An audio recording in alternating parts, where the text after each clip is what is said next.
అనగనగా ఓ అబ్బాయి ఆ అబ్బాయికి శుభ్రంగా వండటం చేతకాదు. ఒంటి నిండా మురికి, చొక్కా నిండా సిరామరకలు, కళ్లకు పుసునూను. ఎంత మంచి గుడ్డలు వేసుకున్నా క్షణంలో తోళ్లయ్యేవి. సరిగా మొహం కడుక్కోడు, నీళ్లు అసలే పోసుకోడు. ఒకరోజు వాడి గదిలోకి ఒక దేవతొచ్చింది. చూడు, నీ గది ఎట్లా ఉందో, నేల నిండా దుమ్ము, ఎక్కడ చూచినా పుస్తకాలే, పక్కబట్ట నిండా కాళ్లతో తొక్కిన బురద. చీచి, నీ గది బాగుచెయ్యాలి, నువ్వు కాసేపు బయటికి వెళ్ళి నీ అన్నతో ఆడుకో అన్నది దేవత. నాకన్నలేడు అన్నాడబ్బాయి. లేకేం, ఉన్నాడు, నీకింకా తెలీదు కాబోలు, నీకు వాడు తెలియకపోయినా వాడికి నువ్వు తెలుసునులే. బయటికి పోయి దొడ్డివాకిట్లో నిలబడు, వాడే కనిపిస్తాడు అన్నది దేవత. అన్నీ అబద్ధాలే అంటూ అబ్బాయి బయటికి వెళ్ళి వాకిట్లో నిలబడ్డాడు. కాసేపట్లో పక్కనున్న చెట్లమీదినించి ఒక ఉడత అబ్బాయి పక్కగా వచ్చింది. ఉడతా ఉడతా, నువ్వేనా మా అన్నవు అన్నాడు అబ్బాయి.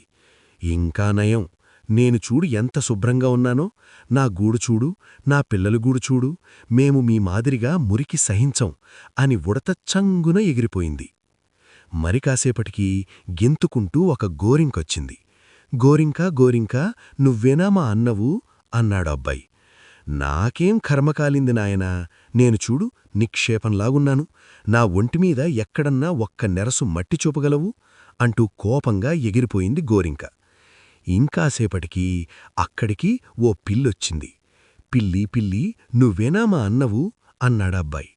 చాల్లే, మంచి మాటడిగావు, ఉదయం లేచి ఇప్పటికి 6 సార్లు ఒళ్లంతా శుభ్రం చేసుకున్నాను, నువ్వు నా తమ్ముడివంటే ఎవరైనా నవ్విపోతారు అంటూ పిల్లి తోకజాడించుకుంటూ తన దారిన పోయింది. ఆ తర్వాత దొడ్డివాకిలి ముందుగా ఒక పంది పోతోంది. దాని ఒంటినిండా చేతిమందాన బురద అట్టకట్టి ఉన్నది. అబ్బాయికి పందిని పలకరించ బుద్ధికాలేదు. దాన్ని చూస్తే అసహ్యం వేసింది.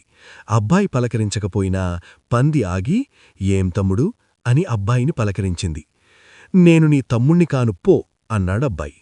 కాకేం, అచ్చంగా నువ్వే నా తమ్ముడివి, మనకు పోలికలు తెలియటం లేదా, ఆ గోడ కింద చక్కని బురద ఉంది, పోయి పొర్లాడదాం రా అన్నది పంది. చీచి, నేను బురదలో పొర్లాడను అన్నాడబ్బాయి.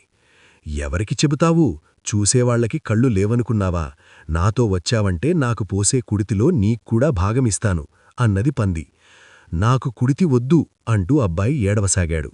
ఇంతలో దేవత బయటికి వచ్చి, నీ గదంతా చక్కగా చేసిపెట్టాడు, దాన్ని పాడు చేశావంటే జాగ్రత్త, ఇంతకూ నువ్వు మీ పంది అన్న వెంట పోతావా, నా వెంట లోపలికి వస్తావా అని అడిగింది. నీవెంటే వస్తున్నాను అంటూ అబ్బాయి దేవత చేయి గట్టిగా పట్టుకున్నాడు. వెళ్ళు, కుడితి నాకే ఆదా అని గాండ్రిస్తూ పంది వెళ్ళిపోయింది.